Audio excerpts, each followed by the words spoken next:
At dahil sa easterlies, ngayong araw makakaranas pa rin tayo ng maulap na kalangitan na may mga kalat-kalat na pag-ulan, pakulog at pakidlat sa silangang bahagi ng Southern Luzon at ng Eastern Visayas.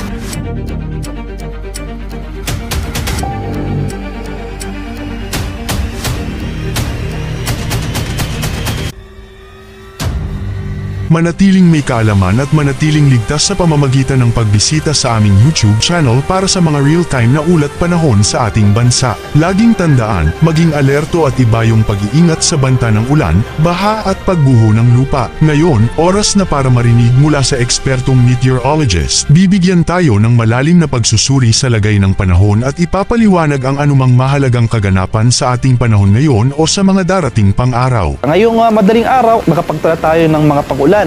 Itong mga pag-ulan na ito ay dulot ng thunderstorms sa ilang bahagi ng Mindanao, particular na dito sa areas ng Zamboanga Peninsula, sa mga isla rin ng Basilan, Sulu at Tawi-Tawi. At pagsapit ng hapon hanggang sa gabi, asahan mo rin natin yung mga tsansa ng biglaan at panandaliang buhos ng ulan na dulot ng localized thunderstorms. Dahil rin sa easterlies dito sa areas ng Samar provinces, sa mga lalawigan yan ng Samar, Northern Samar at Eastern Samar, posible tayong makaranas ngayong araw ng mga pag-ulan na dulot ng easterlies. Kaya maghanda rin tayo sa mga posibilidad ng pagbaha at pagbuho ng lupa sa nabanggit na lugar.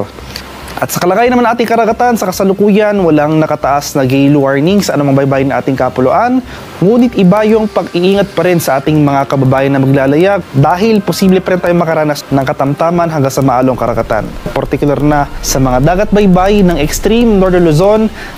Sa mga areas naman ng Palawan, Visayas, makakaranas tayo ngayong araw ng mga kalat-kalat na pag-ulan na may pagkulog at pakidlat sa area ng Bicol Region. Kaya sa nabanggit na lugar, posible yung mga tsansa ng biglang pagbaha o pagguho ng lupa kung tuloy-tuloy ang pag-ulan na ating mararanasan.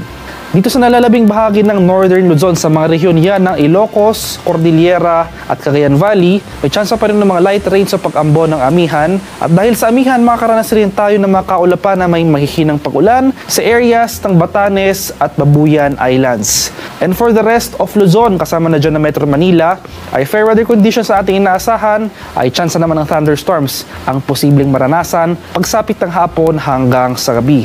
Ngayon, malalaman naman natin ang lagay ng panahon sa mga susunod o darating pang araw. Bago mo ipagpatuloy, huwag kalimutang mag-subscribe at pindutin ang notification bell para lagi kang updated sa ulat panahon sa ating bansa. Huwag mo ring kalimutang ibahagi ang video na ito para makatulong o malaman ng iba pang kababayan natin ang lagay ng panahon sa ating bansa. At para naman sa ating 3-day extended weather outlook sa mga piling lugar ng ating bansa, sa bahagi naman ng Visayas, magpapatuloy itong maaliwalas sa panahon, easterlies pa rin yung dominant weather system ng ating aasahan dito sa areas ng Metro Cebu, Iloilo City at Tacloban City. Kaya saan pa rin natin yung mga tsansa ng pulupulong pag-ulan na may pagkulog at pagkilat na dulot ng localized thunderstorms pagsapit ng hapon hanggang sa gabi.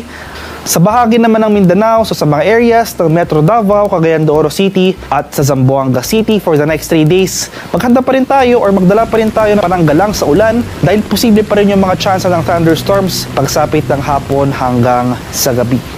Samantala, ito namang easterlies o yung mainit na hangin galing sa Karagatang Pasipiko, makakaranas pa rin tayo ng mga pag-ulan na dala ng easterlies sa area ng Bicol Region. So sa syudad yan ng Legazpi City. Kaya posible pa rin yung mga pagbaha at pagguho ng lupa dito sa nabanggit na lugar.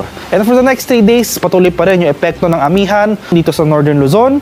Inasahan natin na pagsapit ng Monday at magpapatuloy yan hanggang sa Tuesday. Posible umabot yung epekto ng malamig na hangin amihan dito sa Metro Manila. So kaakibat ng paglakas ng amihan, ang pagbaba ng ating thunderstorm activity or yung mga pag-ulan na may pagkulog at pagkilat na dulot ng localized thunderstorms. Yan muna ang ating weather update ngayon. Sana ay nakita ninyo ang broadcast na ito na nagbibigay kaalaman at kapaki-pakinabang. Maraming salamat sa DOST Pag-asa sa pagbabahagi ng kanilang mahalagang insight o ulat panahon. Samahan kami sa susunod para sa higit pang mga weather update sa ating bansa at manatiling nakatutok sa weather update ng bansa at huwag kalimutan i-share at mag-subscribe na rin. Mabuhay ang Pilipinas!